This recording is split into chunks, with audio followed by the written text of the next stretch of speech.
하루하루 문제 없는 날이 없는 게 인생입니다. 50대만 해당하는 것도 아닙니다.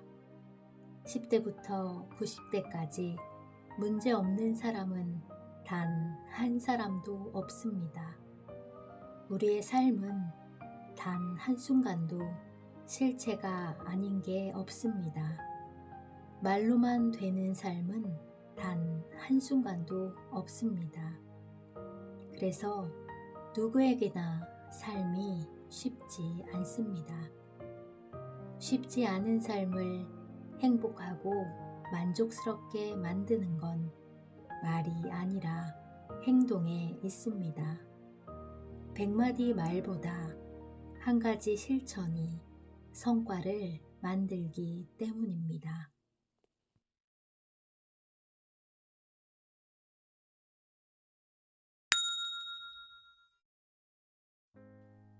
가야 할 길을 알고 일관되게 걷는다. 중심. 공자께서 증삼에게 삼아 나의 돈은 하나로 관통되어 있다고 하자 증자가 네 라고 답했다. 공자가 나가자 문인들이 물었다. 무엇이라고 말씀하셨습니까? 증자가 말했다.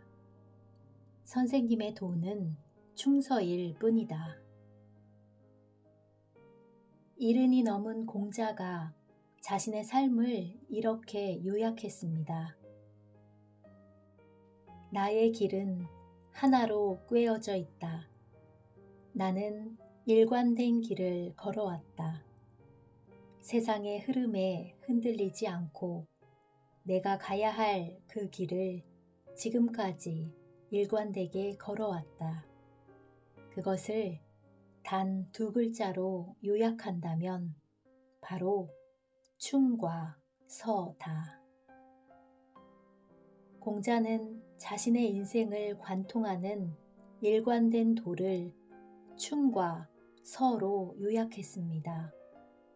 자신이 맡은 일에는 충심을 다하고 타인에게는 이해하고 용서하는 마음을 갖는 것입니다. 충은 중심으로 어떤 일을 할 때 한 마음으로 집중하는 마음입니다. 서는 여심으로 상대와 내가 같이 하는 마음입니다. 자기가 할 수 있는 일에는 충심과 성의를 다하는 마음으로 임하고 타인에게는 배려하고 용서하는 마음으로 임해야 한다는 뜻입니다. 내충외서의 마음입니다. 자신에게는 엄격하고 타인에게는 온유한 내강외유의 마음이라고도 할 수 있습니다. 희망 어린 서른의 길. 나의 돈은 하나로 관통되어 있다. 나의 길에는 일관성이 있다는 뜻인데요. 서른의 5도1이 관지와 50의 5도1이 관지는 그 느낌이 사뭇 다릅니다. 서른에 듣는 5도1이 관지는 희망이라 부를 수 있습니다. 인생 청사진에 새겨질 분명한 나의 길을 만들 수 있기 때문입니다. 다가올 환경이나 조건에 따라 변경될 가능성이 있지만 그래도 가고 싶은 분명한 길을 선택할 수 있기 때문입니다. 서른엔 길이 보이지 않을 수 있습니다. 길은 있으나 일관성이 없을 수도 있습니다. 길은 시작되었으나 계속 가야 할 자신이 없다고 생각할 수도 있습니다. 취업이라는 당장 해결해야 할 과제에 치여 어떤 일을 하면서 어떻게 살아야겠다는 생각조차 어려울 수 있습니다. 그래도 서른은 희망입니다. 시간을 이기는 건 세상에 없기 때문입니다. 50엔 불가능하지만 30엔 가능한 게 바로 시간입니다. 그래서 30에 그 길을 생각하고 꿈꿔야 합니다. 생각하고 꿈꾼다고 모두 이룰 수 있는 건 아니지만 꿈꾸지 않고 이룰 수 있는 건 단 하나도 없습니다. 50에 듣는 5도 1이 관지에는 조급함이 묻어 있습니다. 누구나 50여 년을 살다 보면 뒤를 돌아보게 됩니다. 어떻게 지금까지 왔는가를 보면 신기하기도 하고 후회스럽기도 합니다. 일관성을 지키면서 살아온 사람이 얼마나 될까요? 20대 초반에 어떻게 하다 보니 전공을 선택하게 되었고 쉽지 않았지만 결국엔 취업하여 나름 열심히 살다 보니 어느덧 50이 된 것이지요. 지금까지의 삶과 여정이 마음에 들고 흡족했다면 앞으로도 계속 같은 패턴으로 살아가면 됩니다. 그게 일관성을 지키는 일입니다. 하지만 지금까지의 삶이 아쉽고 마음에 들지 않았다면 일관된 인생을 살았다는 공자의 5도 1이 관지가 새롭게 다가오게 됩니다. 열심히 살았지만 무엇을 위해 열심히 살았다는 것인지, 뼈 빠지게 노력하며 살았지만 누구를 위해 산 것인지, 당당하게 살았지만 누구를 위한 당담함인지, 가족을 위해 살았다지만 정말 그게 다인 것인지, 50년을 살았는데 나라는 사람의 정체성은 과연 무엇인지, 그 어떤 것도 정의되지 못한 채 흔들리는 자신을 바라볼 수도 있습니다. 만약 30에 인생의 뜻을 세웠다면 20년이 지난 50의 자신은 분명 덜 흔들리고 있을 것입니다. 마찬가지입니다. 50에 5도 1이 관지를 시작하지 못한다면 또 20년이 지난 70에도 계속 흔들리고 있는 자신을 보게 될지 모릅니다. 조급함이 묻어있는 50의 길. 50에 조급하다는 건 그래도 희망입니다. 50에도 결정할 수 있기 때문입니다. 세상의 흐름에 흔들리지 않는 내가 가야 할 길을 정할 수 있습니다. 무엇을 정한다는 건 그것 이외에 대부분은 포기한다는 말입니다. 지금까지 일관성 없는 삶을 살았다는 건 지금까지 하고 싶은 일을 하며 살았다는 걸 의미합니다. 아무리 바빠도 술 마시고 싶으면 술 마실 시간을 내고 TV 볼 시간은 있어도 책 읽을 시간은 내지 않았습니다. 육아에, 가정생활에, 대체하기 어려운 일에 많은 시간을 할애하면서 직장 생활을 한다는 것 자체가 쉬운 일은 아니었습니다. 하루하루 버거운 시간을 보내며 일관성 있는 인생을 생각하기가 현실적으로 어려웠습니다. 그러니까 50은 더 희망적입니다. 경제적으로나 가정적으로나 어느 정도는 안정을 유지할 수 있는 시기이기 때문입니다. 50은 시작하기에 좋은 나이입니다. 20의 미숙함, 30의 치열함, 마흔의 흔들림도 줄어든 50은 일관성 있는 일을 시작하기에 좋은 나이입니다. 어떤 일을 50부터 70까지 20년 동안 계속한다면 그 결과는 어떨까요? 50부터 90까지 40년을 한다면 어떤 기적 같은 일이 일어날까요? 그 일을 하기에 50은 정말 최고의 시기입니다. 경제적으로 안정되었다면 어떤 일이든 선택하여 시작하면 됩니다. 경제적으로 불안하다면 지금의 경제활동을 지속하면서 주말이나 여유 시간에 하고 싶은 일을 시작하면 됩니다.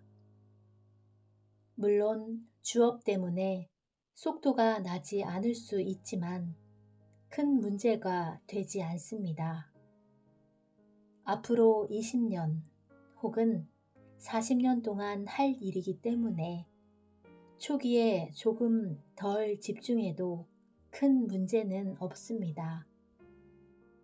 중요한 건 선택에 있습니다. 그래서 70이 되었을 때 우리도 당당하게 5도 1위 관지를 외칠 수 있길 기대해 봅니다. 세상의 흐름에 흔들리지 않고 내가 가야 할 길을 지금까지 일관되게 걸어왔다고 말입니다. 꽃을 피웠으면 열매를 맺어보자. 결실. 공자께서 말씀하셨다. 싹은 트였으나 꽃을 피우지 못하는 경우가 있고 꽃은 피웠으나 열매 맺지 못하는 경우도 있다. 수제자였던 안현이 죽었을 때 공자께서 말씀하셨습니다. 내가 이 사람을 위해 애통해야 하지 않으면 대체 누구를 위해 애통해 하겠느냐. 슬프다. 하늘이 나를 망쳤구나. 나를 망쳐버리는구나. 공자는 안회를 그 누구보다 아꼈고 안회는 스승의 가르침을 실천하는데 그 누구보다 앞장섰습니다.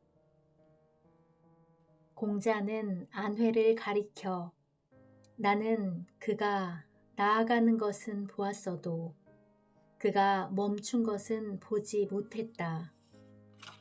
앞에서는 별말이 없어 어리석은 듯 보였으나 물러난 뒤 그의 생활하는 모습을 보니 배운 것을 충분히 실천하는 모습이 매우 현명하다고 말했습니다.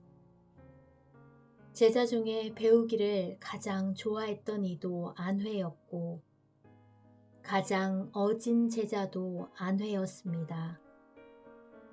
안회는 안빈 낙도의 대명사였습니다. 그런 제자가 스승보다 먼저 세상을 떠났을 때 너무나 안타까운 마음에 한탄했던 것 같습니다. 싹은 트였으나 꽃을 피우지 못하는 경우가 있고 꽃은 피었으나 열매 맺지 못하는 경우가 있구나.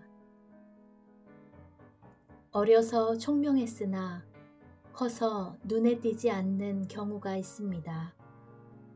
입학은 했으나 졸업을 하지 못하는 경우가 있고 졸업은 했으나 취업을 하지 못하는 경우가 있습니다.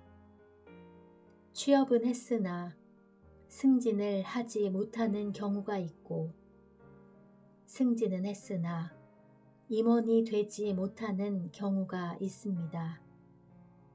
임원은 됐으나 대표가 되지 못하는 경우가 있고 대표는 됐으나 명예롭지 못한 경우가 있습니다.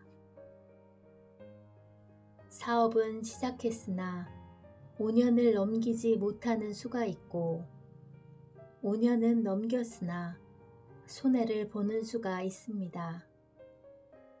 수익은 발생하나 성장이 어려운 상황에 몰리기도 합니다. 30에 일입은 하였으나 40에 부록이 쉽지 않은 경우가 있고 40에 부록은 하였으나 50에 지천명이 쉽지 않을 수도 있습니다. 50에 지천명은 되었으나 60에 이순이 어려운 경우가 있고 60에 이순은 되었으나 70에 마음 둘 곳이 없는 경우도 있습니다. 꽃은 흔들리며 핀다. 흔들리지 않고 피는 꽃이 어디 있으랴. 젖지 않고 피는 꽃이 어디 있으랴 라고 노래한 시인이 있습니다. 이 세상 그 어떤 아름다운 꽃들도 다 흔들리면서 피었나니 흔들리면서 줄기를 곧게 세웠나니 흔들리지 않고 가는 사랑은 없다고 했습니다. 이 세상 그 어떤 빛나는 꽃들도 다 젖으며 피었나니 바람과 비에 젖으며 따뜻하게 꽃잎을 피웠듯 젖지 않고 가는 삶은 없다고 했습니다. 인생에 꽃을 피우는 것도 쉬운 일이 아닙니다. 싹은 내 의지와 무관하게 트이지만 꽃을 피우기 위해서는 비에 젖고 바람에 흔들리면서도 많은 것을 이겨내야 가능한 것이기에 더욱 그렇습니다. 우리가 이 세상에 나온 건 우리 자신의 의지가 아닙니다. 인연과 연결하여 생각해 볼 수도 있지만 분명한 건 자신의 의지는 아닙니다. 그래서 그것을 하늘의 영역으로 돌려 인명은 제천이라 사람의 목숨은 하늘에 달려있다고 옛 사람들이 말했는지도 모릅니다. 새롭게 태어나는 모든 건 다 그만한 가치가 있습니다. 인간이든 동물이든 식물이든 생명이 있는 모든 것의 시작에는 셀 수 없는 가치가 있는 것입니다. 꽃을 피우는 40, 열매 맺는 50. 40은 꽃을 피우기에 가장 적당한 시기가 아닐까 생각합니다. 가장 왕성하게 노력하는 시기, 가장 치열하게 살아가는 40대가 인생의 아름다운 꽃이 될 가능성이 높습니다. 경제적으로 수입이 가장 많은 시기, 가정적으로도 활기가 가장 넘치는 시기, 직장에서도 승진하기 가장 좋은 시기, 신체적으로도 활기왕성한 나이, 사회적으로도 인정받기 좋은 시기로 인생의 꽃을 피울 가장 좋은 시기가 바로 부록의 40인 듯 합니다. 열매 맺기에 가장 좋은 시기는 50대가 아닐까 합니다. 꽃이 핀다고 바로 열매가 맺어지는 건 아닙니다. 열매는 자라고 익어가는 시간이 필요합니다. 기다리지 않고 맺는 열매가 어디 있으랴. 이 세상 그 어떤 달콤한 열매도 다 기다리면서 익었나니 여름과 겨울을 기다리면서 천년 향기를 만들었나니 기다리지 않고 맺는 열매가 어디 있겠습니까? 사랑하는 사람들이 만나 가정을 이루고 사회의 건전한 일원으로 역할을 다해가는 것만으로도 박수받아 마땅하지만 싹은 트였으나 꽃을 피우지 못하는 경우가 있고 꽃은 피웠으나 열매를 맺지 못하는 경우도 있다는 공자의 말은 무엇을 함의하고 있을까요? 싹으로 트였으면 꽃을 피워야 하고 꽃을 피웠으면 당연히 열매까지 맺기를 바라는 간절한 마음이었을 것입니다. 누구의 마음이 그렇지 않겠습니까? 죽고 사는 문제만 아니라면 누구든 당연히 꽃 피고 열매 맺기를 바라겠지요. 꽃을 피웠으면 열매를 맺어보자. 50에 서서 그간의 삶을 되돌아봤을 때 이 정도면 됐다고 생각한다면 인생의 열매를 맛본 것일 수도 있겠지만 아직 뭔가 아쉬움이 남는다면 잠깐 멈추고 생각해 봐야 합니다. 이때야말로 인문학의 힘이 필요합니다. 역사, 문학, 철학, 고전의 도움이 필요할 때입니다. 50은 인문학을 공부하기에 참으로 적당한 시기입니다. 타인의 요구에 의해서가 아니라 스스로의 필요에 의해서입니다. 스스로의 질문에 답하기 위해 책을 읽는 50대의 독서가 바로 인문학의 시작입니다. 옛사람들은 인생을 어떻게 살았는가? 그게 역사입니다. 세상 사람들은 어떤 인생을 살아가는가? 그게 인문학입니다. 사람들은 어디에서 와서 왜 살아가는 것인가? 그게 철학입니다. 누구에게나 적용해도 좋을 오래된 지혜가 담긴 이야기는 무엇인가? 그게 고전입니다. 가장 사랑하는 제자의 죽음 앞에서 싹은 트였으나 꽃을 피우지 못하는 수가 있고 꽃은 피웠으나 열매 맺지 못할 수도 있다는 공자는 안타까워했습니다. 2500년이 지났지만 공자는 지천명의 사람들에게 여전히 말하고 있습니다. 꽃을 피웠으면 제발 열매까지 맺어보자고 말입니다. 지금까지의 삶이 마음에 들지 않는다면 마음에 드는 열매를 남기기 위해서라도 50대를 잘 보내라 합니다. 억울해서라도 한 번 더 힘을 내고 도전할 수 있는 나이가 50대라 합니다. 지금까지 잘 살아왔다면 더 가치 있는 자신과 세상을 위해 무엇인가 해야 할 한 번 더 자신의 가치를 올릴 수 있는 절호의 시간이 50대라 합니다.